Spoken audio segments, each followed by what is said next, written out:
करेजा कहाँ जाता है? अरे रुक, अरे सुनो तो, केने जाता रू? का हो? का हो रानी, 4 दिन से हम तहार पीछा करतानी, तू तो भावे नहीं की देत रे। हाँ तो कुकुर नियर पीछा कर छोड़ दे। कुकुर नहीं यार, हमार चिट्ठी का जवाब दे दे, हम पीछा कर छोड़ दे। सुन, हम यहाँ पढ़े आवे नहीं, समझ ले ना। ढेर बोलबे ना तो फुलवा से कह दे। फुलवा का करी रे तोर फुलवा? तू नहीं खा जानत बाबू, तहार मुआ थूर दी। थूर दी? फूलन देवी बाड़ी का? अरे वो का करी, ओकरा में तो हिम्मत नहीं थी रे। हमरा चिट्ठिया के जवाब दे दे। हैं? तोहरा के अपना दिल के भीतर ही बसा के रखब रानी। आई लव यू रानी। लगत है भांग खा के आइल बाड़न। अरे भाई, गिर गया।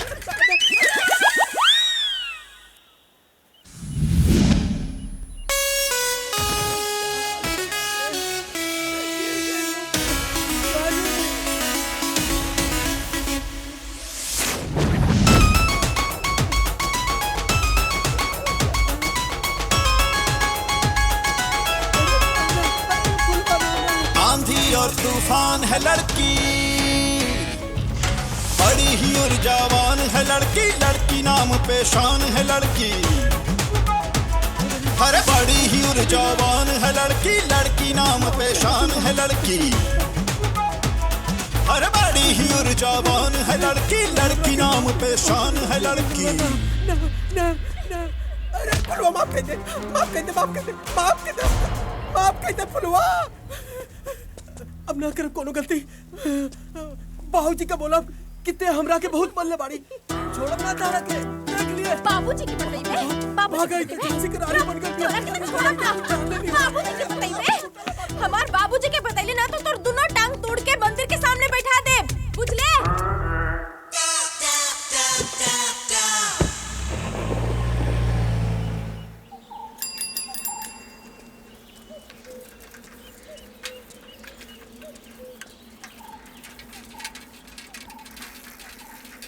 फुलवा, अरे दुल्हा बाबू, यहाँ का करतानी?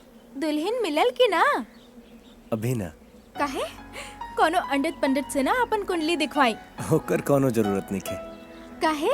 जीवन भर कुंवारे रहे के बा या कोनो मंदिर दखल करावे के बा? ना कुंवारे रहे के बा, ना मंदिर दखल आवे के बा। फिर लड़की हम देख ले बानी, बस ओकर हाँ करे के देरी बा।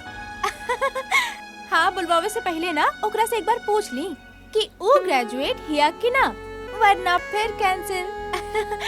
और रउआ में हिम्मत नहीं खे तो हमरा के ओकर पता बता दी, हम ओकरा से पूछ के बता दे। तब पूछ ला। केकरा से? लड़की हमारा सामने ही खड़ा बिया। अरे फुलवा छुप छुप के छपाक छपाक। अरे छुप छुप के छपाक छपाक हम कइले बानी। ए, तू लोग यहाँ का करत पड़ो, चल भाग यहाँ से। फुलवा, हमरा से बियाह कलो ना। अरे ना ना, आपने के कार में चढ़े वाला बड़का लोग, हम एगो साधारण फैमिली के लड़की बानी, हमार और राउर मैचिंग नहीं खे। दुल्हा बाबू,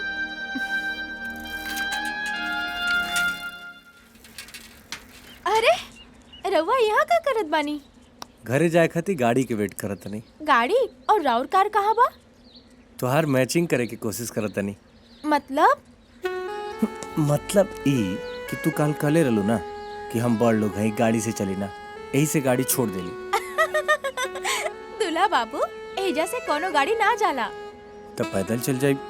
अरे ना ना ना ना ना, चली हम रउआ के बाजार तक छोड़ देता नहीं, ओजा से आपके दूसरी गाड़ी मिल जाई। यहाँ बैठे पीछे तो सामान बा। दुल्हा बाबू, समस्या बा तो समाधान भी बा। हाँ चली, ई गठरी के अपन गोद में लेके आराम से बैठ जाई। साइकिल तू चलेबू? हाँ दुल्हा बाबू, छोरिया छोरों से कम है के? आई बैठी पीछे आराम से, हम रउआ के छोड़ देता नहीं।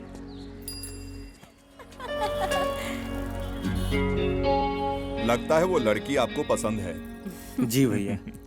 वाह वाह मेरे छुपे रुस्तम, लेकिन पसंद आने की कोई खास वजह? पसंद आने की वजह तो उस दिन आप लोग देख ही लिए थे। अरे हाँ।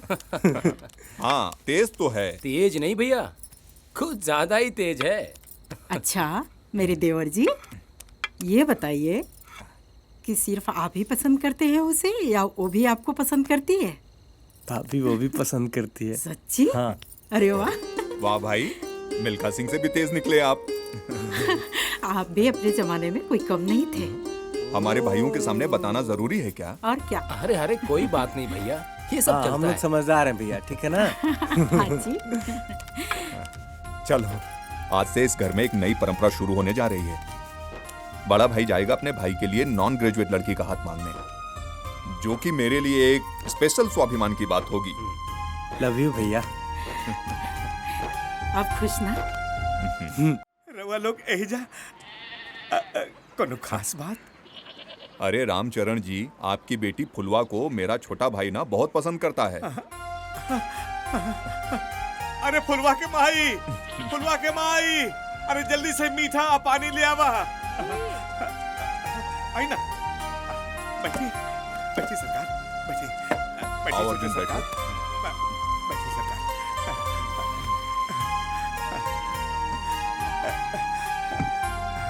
सरकार, रवा लोग के सबसे गांव जवार जानेला। हम तो भंगार के दुकान चला के अपन परिवार के गुजारा करेनी। असंपत्ति के नाम पे भगवान हमरा के एगो बेटी देले बड़न। बस कहीं रहुआ हमारे साथे मजाक तो नहीं करत? मजाक? अरे आपकी बेटी बहुत समझदार है। यही से तो हमने सब होकर बात पानी ले जा। अरे चाचा, हमारी हार्दिक इच्छा है कि आपकी बेटी फुलवा हमारे घर की बहू बने। देखिए रामचरण जी, इसलिए पहली बार जीवन में लड़के का बड़ा भाई होने के बावजूद लड़की के दरवाजे पे आया हूँ। अरे ये सब तो भगवान के विडंबना बा सरकार, वरना हमारा औकाते का कि हम रेवा के स्वागत कर सकी। स्वागत की क्या बात है इसमें? अरे,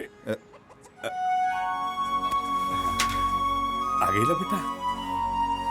अरे आप लोग तो राधे चाचा के यहाँ।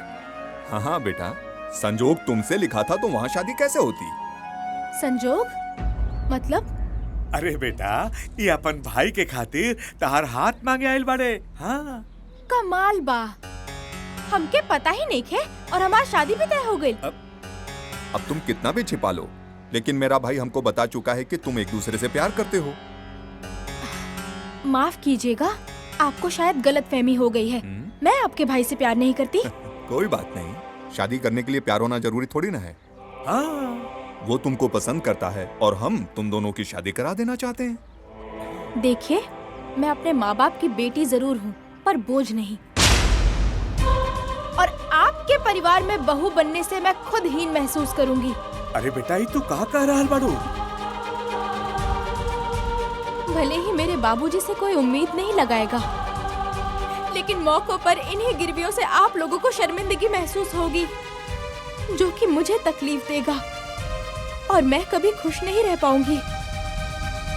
मुझे महलों का शौक नहीं, पर मैं एक ऐसे परिवार में जाना पसंद करूंगी जहां पर मेरे बाबूजी की पगड़ी का अभिमान बना रहे और जहां पर बहू के रूप में मेरा सम्मान हो। और ये सब संभव है एक बराबरी के परिवार में, जो कि आपके परिवार में संभव नहीं है। मैं कैसे भूल सकती हूँ राधे चाचा का चेहरा, जो आपके सामने भीख मांग रहे थे अपनी बेटी के लिए। आपके तो परिवार में उन्हीं लड़कियों की एंट्री होती है ना जो ग्रेजुएट हो, उन्हीं बहू बेटी को माना जाता है ना जो ग्रेजुएट हो। और आप भी तो दुल्हन दहेज वाले फॉर्मूले को तभी यूज करते हैं ना जब लड़की ग्रेजुएट हो। Sorry sir, this tradition will not be completed even here for walking years to year from your family. माफ कीजिएगा, ये शादी मुझे मंजूर नहीं है।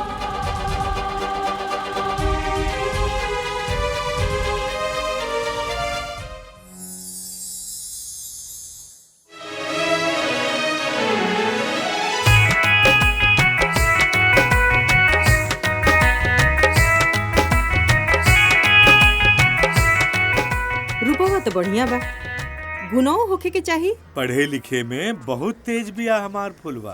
हाँ, देखी जी, अरे वो तो जनते बानी कि हमार बेटा एगो प्राइवेट स्कूले में चपरासी बाड़े जी। घरे का सारा काम धाम हम ही के देखे के होला। तब अब बुढ़ाउती में होत नहीं खे, यही से चाहता नहीं कि हमके एगो ऐसा कन्या मिल जाए जो हमार घर गृहस्थी संभाल ले भैया। उनकरा पढ़ले लिखला से हमरा के काले होते देवे की बा। घर के काम काज में एकर जवाब नहीं खे, खाना पीना बनावे में माई के साथ देवेले। लड़की में तई सब गुण होके के चाहिए चाची जी, बाकी फोटोआ में तो बहुते सुंदर बाड़ी। अब रउआ लोग देखे के चाहता नहीं था, हमरा के कोनो एतराज नहीं खे। का बात करत नहीं, हम कहाँ का महारानी बनी कि हमरा के राजरानी ले आवे के बाटे हैं? न हो। अरे वो आके हमार घर गृहस्थी संभाल ले भाई साहब, एकरे से ज्यादा हमरा के कुछ चाहिए। हम संतुष्ट बानी। रूपवा देखिए लेनी, अब गुणवा रुआ बताइए देनी। अब तहाँ में रिश्ता पक्का समझी। जी धन्यवाद। अब हमने के इजाजत दी। नमस्ते। बचा जा छोड़िए भाई लोगन के, जा जा। चल अच्छा। देखा, हर लड़की ससुराल में कुछ अरमान लेके आवेले। यदि तोरा भी मन में कोनो अरमान होई तो मन मार के मत रहिया, हमरा बताइया। ऐसे तो हमार कोनो डिमांड नहीं खे रउआ से, पर आगे पढ़ाई के इच्छा बा। अरे वाह, ये तो बहुत अच्छा बात बा। लेकिन अगर तू शादी के बाद भी पढ़ल चाहता रू तो कुछ तो लक्ष्य होई तोहार। हाँ, कलेक्टर। कलेक्टर? एकरा खातिर तो बहुत पढ़े के पड़त होई हो। बहुत ना बहुते, पर इहे हमार सपना बा। तो ठीक बा, तोहारी सपना बा तो समझा कि आज से तोहार सपना हमार भी सपना बा।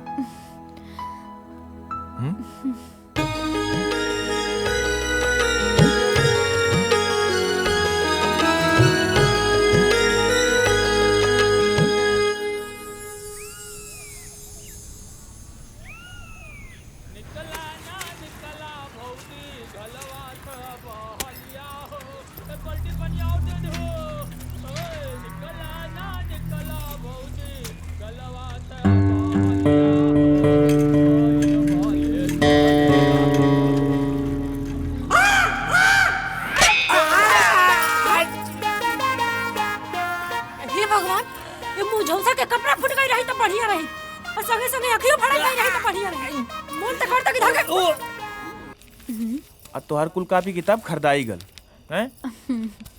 तो हाई कुल चूल्हा चौकी सब हम देख ले, सब हम कर ले, लेकिन तोके पढ़ाई करे के बा और तोके कलेक्टर बने के बा। ठीक है? काहे कि अब हमार भी सपना बा। कोनो चीज के चिंता ना करे के है, सवेरे उठ के एकदम हाथ मुंह धोए के ब्रश रस कर के आ पढ़ाई करे के बा। कारे मेहरी का गुलाम करे करे उते तो रंग बदल गए हैं? ते तो बेशरम रहबे कइले है, इहो बेशरम आइल बिया कारे हैं?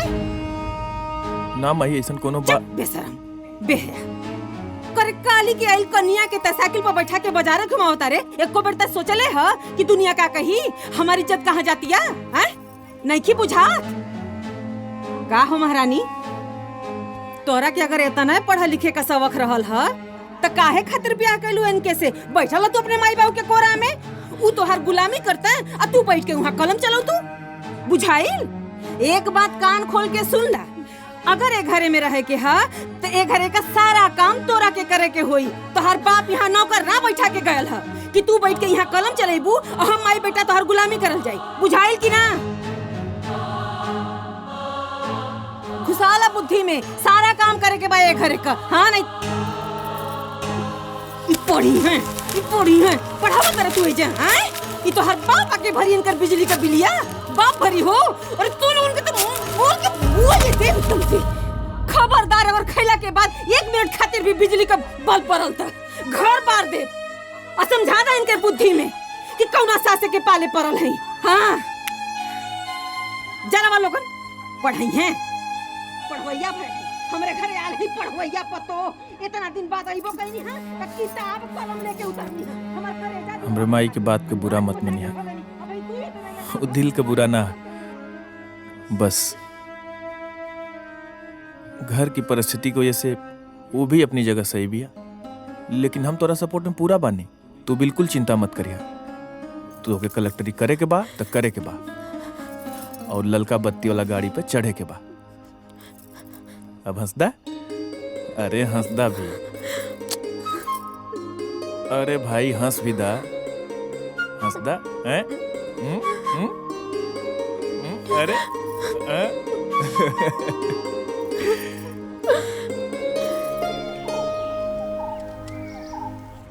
अरे जगला लोग के वही टंगरी पसार के सुतले बड़ा। मुरलिया, अरे मुरलिया,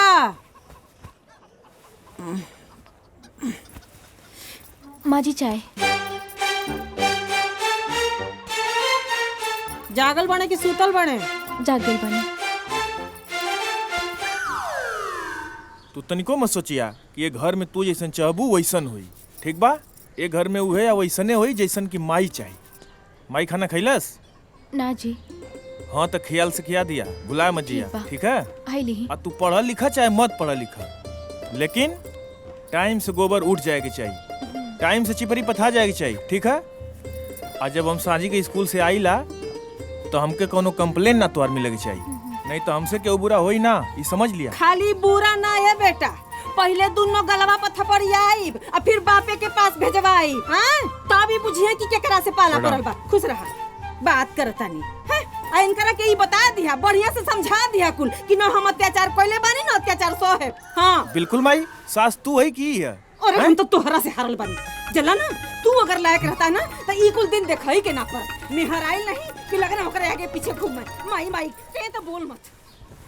अरे माई हमो के समझा दिले आई कि तू पढ़ लिख चाहे मत पढ़ लिख, घर का कुल काम होगा के चाहिए और घर में सबकर खासकर माई का सम्मान होगा के चाहिए। पर हरे बिन पैनी का लोटा कलिया जब मेहरिया के साइकिलिया पर बैठा के दुनिया घुमावत रहले तो ई बात ना ख्याल परल तोरा के? हैं? अरे 2 दिन ना भले दिन के जाइले ना तो झोटवा कबार के अंगनवा में हम बता देती कि कौन सास के पाला परल बड़ी। इज्जत का मुंह देख के खाली खून का घूंट पी के रह गई नी। अरे कोई बात बता रे, जब एकर बिहवा होइए गइल बा तो का करी पढ़ लिख के? अरे माई ओके कलेक्टर बने के पढ़ लिख के। तो हमहू कहने कि भाई तो कलेक्टर बने के बाद तो बन पढ़ लिख, लेकिन संगे संगे घर के काम भी जरूरी बाकी ना बा। बताओ अब हम जैसे स्कूल के चपरासी बानी तो घर के काम में स्कूल के चपरासगिरी थोड़े छोड़ दे, बताओ? अरे तो ई बतिया ओकरा के समझाओ। अरे हम समझा दे या ना समझ पाई तो एक बार तू ठीक से समझा दे। तो समझाइब ना, धकेलो लवा दबा दे, बता देता नहीं। हां नहीं तो अच्छा चल, हमके लेट होता है, हम जाते हैं। हां ठीक बात।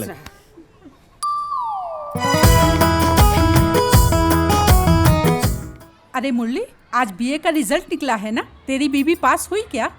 रिजल्ट निकल गया? मुझे तो पता ही नहीं। अच्छा रुक जा, मैं बताती हूँ, तुझे कहीं जाने की जरूरत नहीं है। जी। अरे मुबारक हो मुरली, तुम्हारी बीबी बीए में फर्स्ट डिवीजन आई है। First division? हाँ हाँ फर्स्ट डिवीजन। मैडम एक बार और देखिए ना, फुलवा लिखा है ना? हाँ ये देखो ना, फुलवा नाम लिखा है, ये देखो।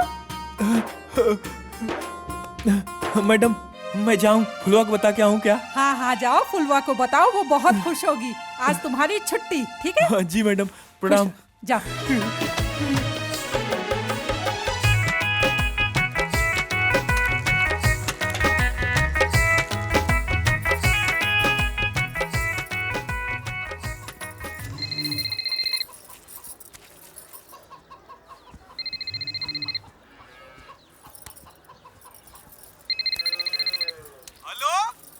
कौन हो रे? अरे माई तोर पर तो या बीए पास हो गई। पढ़लस कब रे? अरे वो छोड़, वो सब तोरे आशीर्वाद का असर है माई। तनी ओके फोन दे ना। अच्छा दे ना माई, जल्दी दे। दुल्हन आई फोन ले जो। ले। हेलो आवा हो महारानी। तेल ना हले ले आए। हां ले आई। हेलो। अरे तू बीए पास हो गईलू? अच्छा रवा एक बार फिर से देख ली ना कि वो हमरे रोल नंबर है ना। ए जी एक बार फिर से देख ली ना। अरे हमार पगली मैडम जी खुद देख के बताओ नहीं है। अब तो के शक काहे बा? पतिदेव जी इतना झाड़ू लगौले बाड़े, बेलना चलौले बाड़े, अब जाके रिजल्ट आइले ना। अच्छा ये बतावा, जिलेबी खइबू की खोरबा का लेके आई बाजारे से? ए जी रवा घरे आवतानी का? अरे हम आधा रास्ता आ गइल बानी। अच्छा ये बतावा, रसगुल्ला लेके आई का? ना हमरा के कुछ ना चाहिए, रवो बस घरे आ जाई। अच्छा सुना, हम और बेलना चलाई और झाड़ू लगाई, लेकिन तोके कलेक्टर बने के बा और लाल बत्ती पर चढ़े के बा। ये हमार सपना बा। बोला हमार सपना पूरा करबू ना? हैं? जी करब। बोला हमार सपना पूरा करबू ना?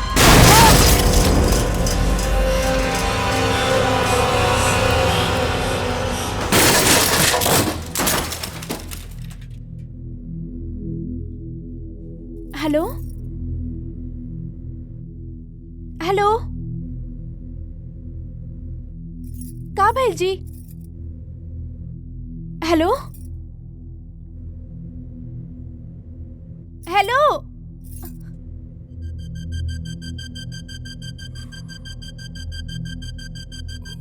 हेलो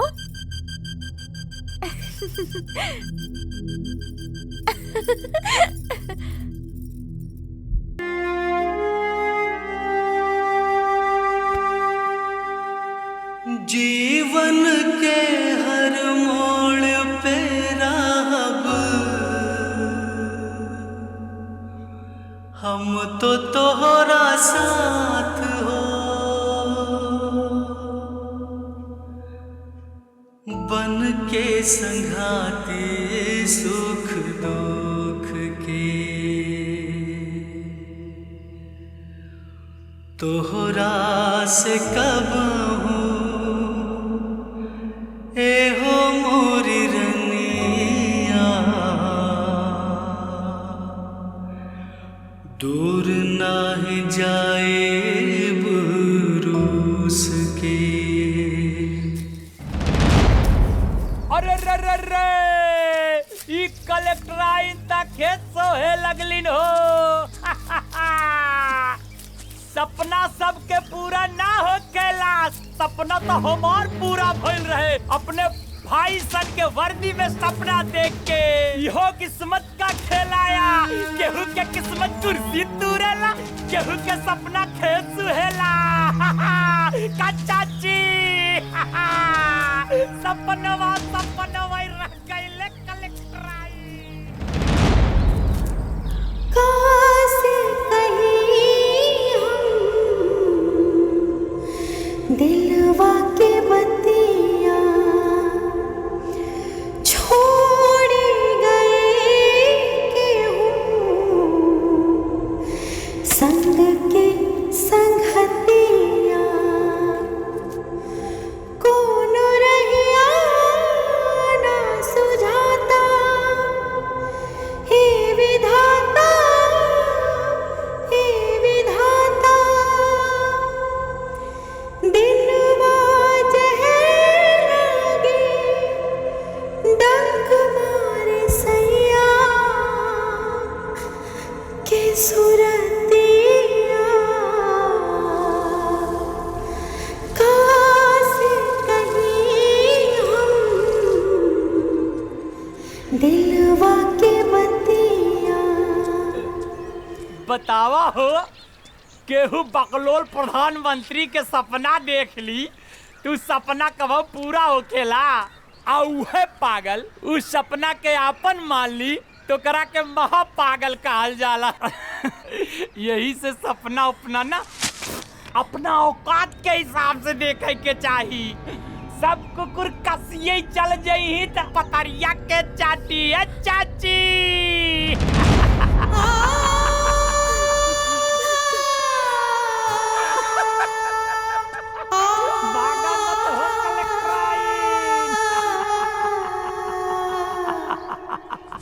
चाची कौरी, ये हमार घर, एकर मलकिन हम, वो हमार पतो। तोरे पेटे में काहे दर्द होला रे? तै का बीच बीच में चोच मारल करेले? ए चाची, देखा यस के गाड़ी आ गई। ए चाची, एक कलेक्टराइन के मरद, वो देखा कलेक्टराइन अंदर चल गई बाड़े। ए कलेक्टराइन के साथ देखा चारों तरफ से मीडिया आ गई बा, ए सब पुलिस वाले आ गए बड़े। अब मीडिया पूछता ये मुर्दा के कपाहिस सपना कैसे पूरा करी, ओकर सपना कब में पूरा होई? बली बली चाची का बोले? ई मुर्दवा के सपनवा एक पाहिस माई कैसे ढोई? ये तो बड़ी बड़ बात बोल के लिखुआ।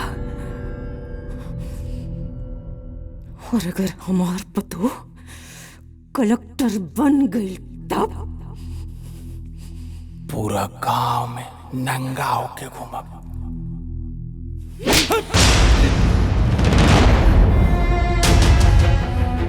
अब तो इंतजार करो देख, आज एगो लंगड़ मतारी अपने लंगड़ गोड़ के क्रिया खा के कह दिया कि ओ मुर्दा का सपना एगो लंगड़ मतारिया पूरा करी।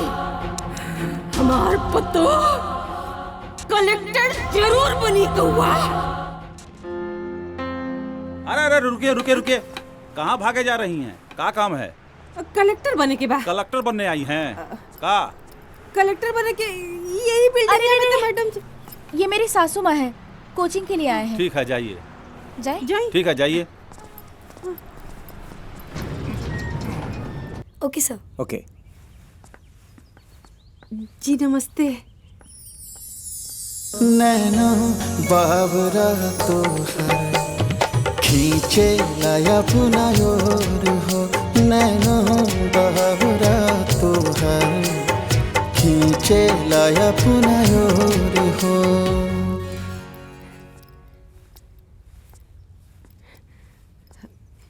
जी मुझे जानकी मैम ने। आपको हमारे कोचिंग के फी का स्ट्रक्चर पता है? नहीं 2 लाख। भैया साहब हमने के बहुत गरीब बने जा, कुछ पैसा कम नहीं की हो सकता। यहाँ कलेक्टर बनाए जाते हैं, ड्राइवर नहीं। इंसान को अपने औकात के हिसाब से आसमान में उड़ान भरना चाहिए।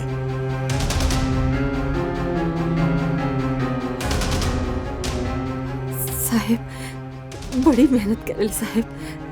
तन्नी से चलिए आप लोग। चलिए।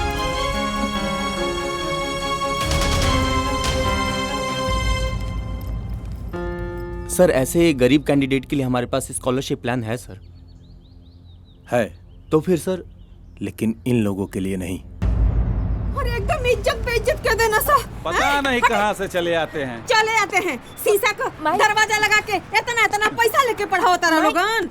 हमार लड़की कलेक्टर ना बनी। जाइए जाइए। बना के कलेक्टर दिखाई यही ठीक है ठीक है। हाँ जाइए जाइए, कलेक्टर बन के दिखाइएगा। बड़ बिल्डिंग लेके पढ़ा। हाँ भाई बिटिया देखा जाइए।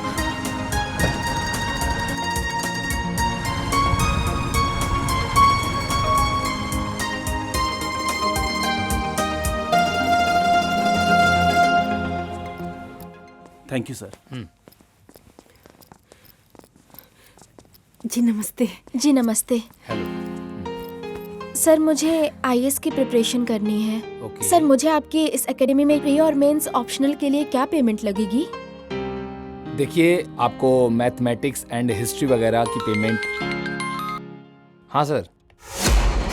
हेलो मेहता साहब, कैसे हैं आप? अच्छा हूँ सर। अच्छा ये कह रहे थे कि एक फुलवा नाम की कैंडिडेट गई होगी आपके पास, उसका एडमिशन नहीं होना चाहिए। ओके सर।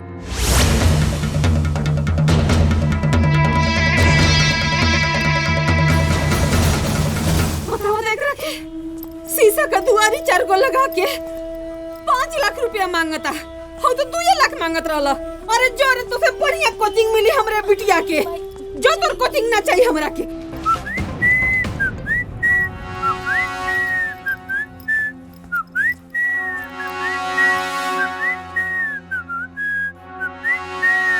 Excuse me.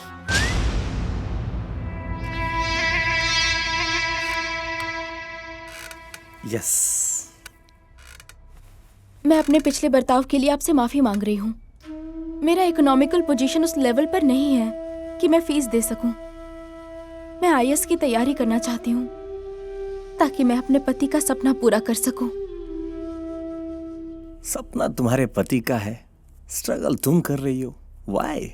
क्योंकि अब वो इस दुनिया में नहीं है।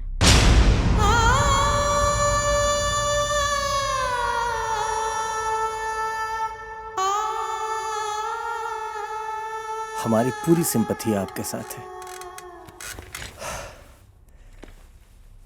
लेकिन मेरे रूल्स तो मुझे फॉलो करने पड़ेंगे ना।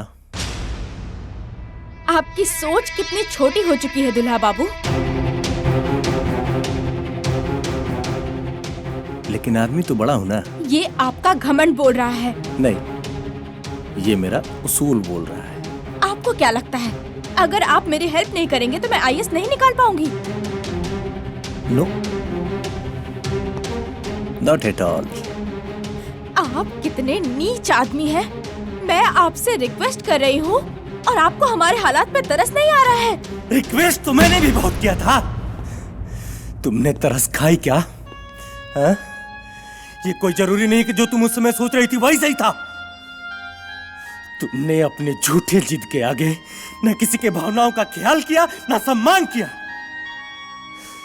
मेरे बड़े भैया को बहुत बुरा लगा था, लेकिन तुम्हें इससे क्या?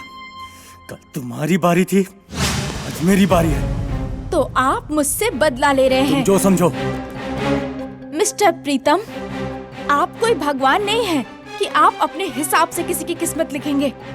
मैं आपको ये एग्जाम क्रैक करके दिखाऊंगी। अच्छा, तो तुम क्रैक करने की तैयारी करो।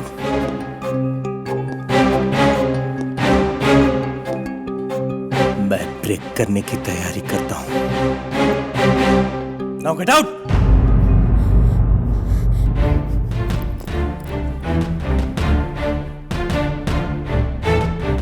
आपन पसंदीदा फिल्म देखे खातिर डाउनलोड करी दंगल प्ले ऐप।